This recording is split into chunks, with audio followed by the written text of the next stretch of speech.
Hello, everyone, and welcome back. My name is Shire, and this is season 5 of hopefully 60 years. So, we end up losing a heartbreaker to Miami in the Fiesta Bowl, but we win the AAC, and now ECU wants me to sign back on for 7 years. So, we're going to go ahead, sign on. We're 42 and 12. Unfortunately, Willie Bennett, Nick Pace, and Dorsey are going to be leaving. Bennett is from Oregon, and Nick Pace is transferring because our offensive coordinator took over as the head coach for Miami of Ohio, and he's also from Ohio. So, gonna miss him.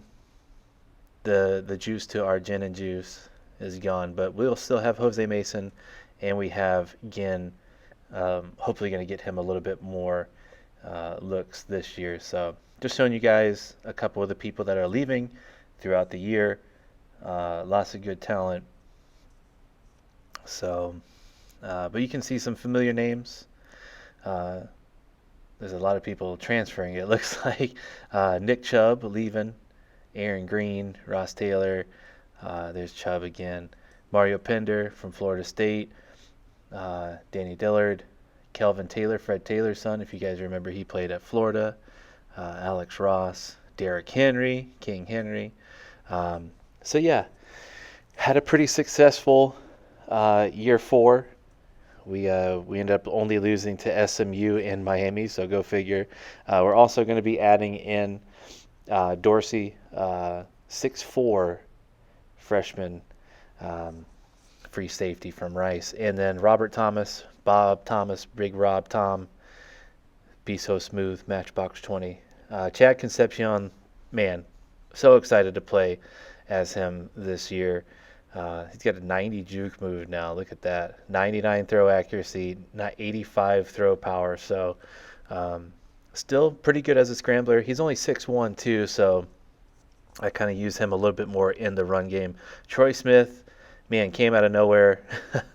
And then we have Bernard. Mark Ginn also going up 6 points, 94 speed. So that's really going to help out a whole lot. And then Sanders and Dunn are 2 transfers. Cory Hollis is now a 90 going into his senior year, really hoping big things. Brandon Bryant, Grayson, Thompson, and Amos, really hoping for some good things for these guys. And then Brad Goss, this is a guy, hopefully going into the season we can get him going. Our 6'7" tackle.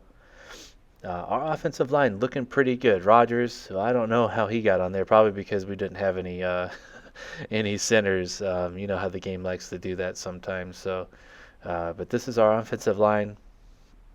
If you want to just skip about another 45 seconds into the video, and then the first game will get going. But just showing how our team advanced going into the year. And then Leon Jones, man, I wish I could have gotten him up a little bit more, but it is what it is. It happens. And then Rudy Duty, Mr. Duty, after being redshirted. Hopefully a big year from him. Hopefully a big year from Mills, Sims, Butler. Like, man, our corners are they're looking so good. Xavier Smith as well. We got Matt Smith, Dorsey, of course, Reggie Pittman, also another great defensive back. So we're going to go into the game, though, against West Virginia. This is a rivalry for us. In real life and in the game. As you can see, Woods, Concepcion, and Pittman all looking really good. And we're still ranked. We dropped down, from 7 to 23, but we're still ranked. We had a really heartbreaker against Miami. If you didn't check out that video, go ahead and check it out. It was a really good game, but just couldn't get it together in the end. Miami ended up getting us, but pretty solid team. I mean, offensively and defensively, we're looking pretty good. We're looking better than West Virginia right now. But that's it for me right now. We'll go back to the men in the booth. I'll see you guys in a bit.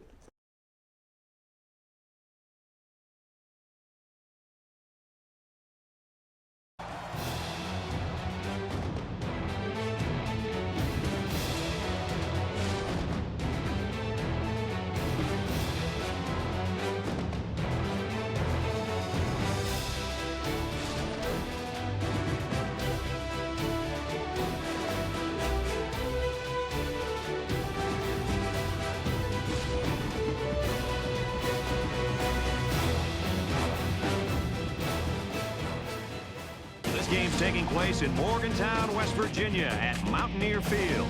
And now it's time for the coin toss. And it's brought to you by Coke Zero. Real Coca-Cola taste, 0 calories. Enjoy every... All right, opening drive in West Virginia, and here it is. Chad Too Bad with the man from St. Lou, the man from the Lou. Over 1,200 yards, 8 touchdowns last season by Cory Hollis. Hoping for a super stellar year from him. I really think that he could go, top 3 rounds possibly in the draft. He's such a good wide receiver. Speaking of good wide receivers, Michael Parker out of Virginia, first catch of his career, 6'3", 208 pounds. Hopefully he can be, our next Cory Hollis. And here we go. Mark Ginn said, "Get off me, get off." Oh, getting wrapped up there at the last second. Following his blocker, though. 30-yard run here. Starting off strong by the Ginn man.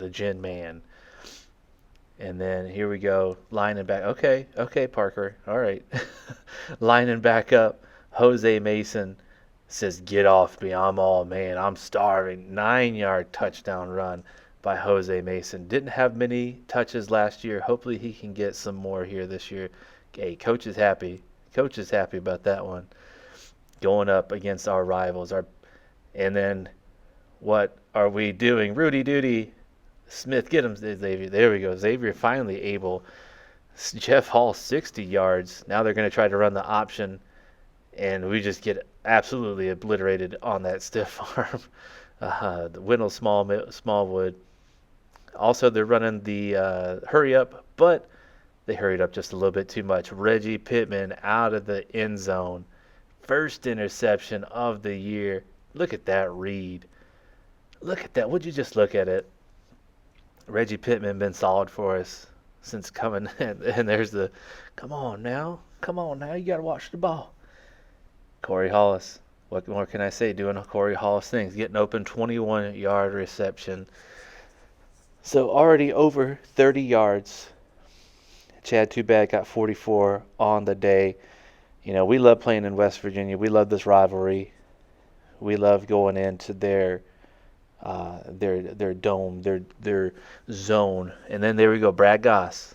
I told you guys, Brad Goss. We're going to be talking about him a lot. We're without Darren Dowdell now this season, so we really need Goss to have a big year, stepping up in that tight end role.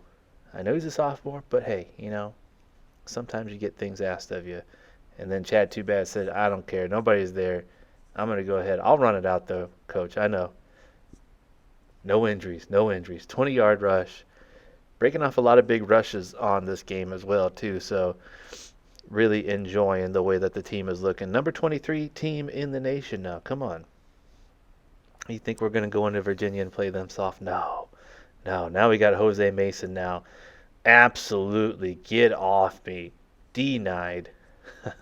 9-yard rush by my man.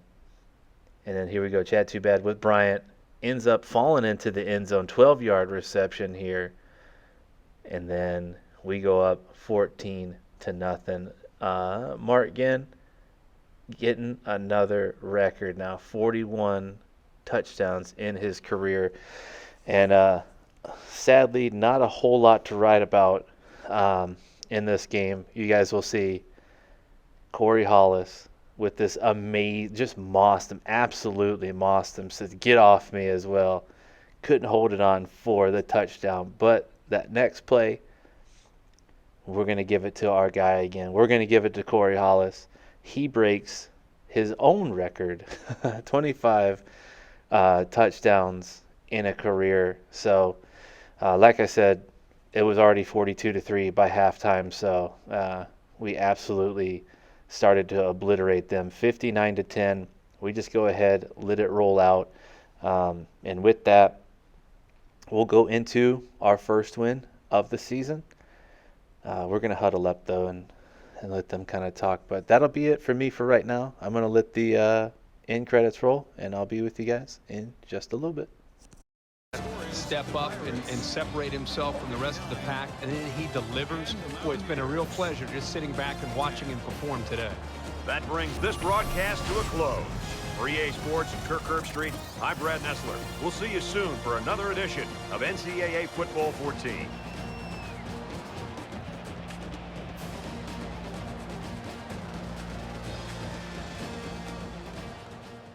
All right, y'all. That's going to do it. 59-10 over our rivals in Virginia. Chat Too Bad had a great game, over 250 yards, 4 touchdowns on the day. We're actually able to see Troy Smith in as well, so trying to get him some stats. He's a great player too, so we want to help him out. Hopefully he can get on the practice squad or something, or be a undrafted free agent or something like that, when the year rolls on. So Mason again splitting the touches, getting 2 touchdowns apiece. Ginn breaking off that 30-yard touchdown as well. Great showing by our two-headed monster now at running back. So, and then Cory Hollis absolutely going crazy. 150 yards, 1 touchdown. A little bit of everybody got some touches here. Also, I'm just going to let this play, but you might not see Leon Jones for a couple games. I don't know what happened, but he just wasn't factored in, and I didn't notice it until about 4 or 5 games in, because normally he is getting like 12 tackles a game. So hopefully that doesn't hurt him towards the end of the year. And this might be the last time that I do these voiceover videos, just because I'm trying some new stuff and I'm towards the end of the year in season 5. So hopefully you can get some streaming and stuff like that if you guys are down for that. But if you made it through this part of the video, thank you guys for checking it out. Hope that you enjoyed it. Leave a comment, what you want to see, or if you're up for the idea of streaming. But that'll be it for me, and I'll see you guys in the next one. Have a good one.